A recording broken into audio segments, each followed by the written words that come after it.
কক্সবাজার উখিয়ার রোহিঙ্গা ক্যাম্পে পাহাড় ধসে ৯ জনের মৃত্যু হয়েছে। এই মুহূর্তে কক্সবাজারে আছেন সহকর্মী সুজাউদ্দিন রুবেল। সরাসরি যাচ্ছি তার কাছে। রুবেল,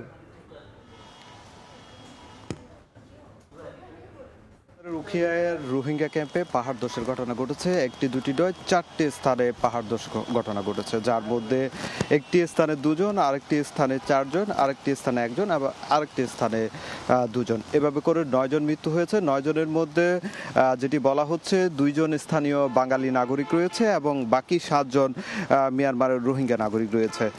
বিশেষ করে ক্যাম্প 9 এবং 10, এছাড়াও 8 এবং 14 নম্বর, এই 4টি ক্যাম্পে পাহাড় ধসের ঘটনা ঘটেছে, যার মধ্যে ফায়ার সার্ভিস যেটি বলছে রাত 3টার দিকে 9 নম্বর ক্যাম্পে পাহাড় ধস হয়। সেই পাহাড় ধসের ঘটনায় 2 জন বাটি চাপা পড়ে। তারা তাৎক্ষণিক খবর পেয়ে ফায়ার সার্ভিসের 2টি ইউনিট ঘটনাস্থলে ছুটে আসে এবং খুব দ্রুত সময়ের মধ্যে, আধা ঘন্টার মধ্যে এই 2 জনের মরদেহ উদ্ধার করে। মাটি চাপা থেকে তারা বিভিন্ন সরঞ্জাম নিয়ে তারা দ্রুত উদ্ধার করেছে।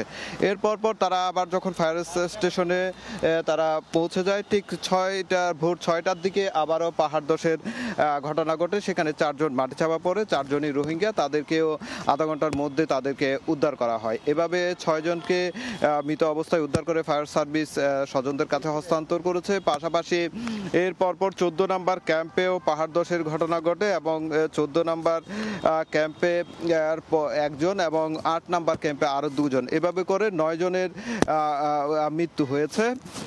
এবং এই যে শরণার্থী ত্রাণ ও প্রত্যাবাসন কমিশনার যেটি বলছে যে ক্যাম্পে বেশ কয়েকটি ক্যাম্প রয়েছে যেখানে পাহাড়ের পাদদেশে, এই পাহাড়ের পাদদেশে হওয়ার কারণে গতকাল রাত থেকে যেহেতু ভারী বৃষ্টিপাত হয়েছে, সেই ভারী বৃষ্টিপাতের কারণেই ছোট ছোট যে পাহাড়গুলো রয়েছে সেই পাহাড়গুলো ধসে পড়েছে। এই পাহাড় ধসের ঘটনায় এই মৃত্যুগুলো হয়েছে।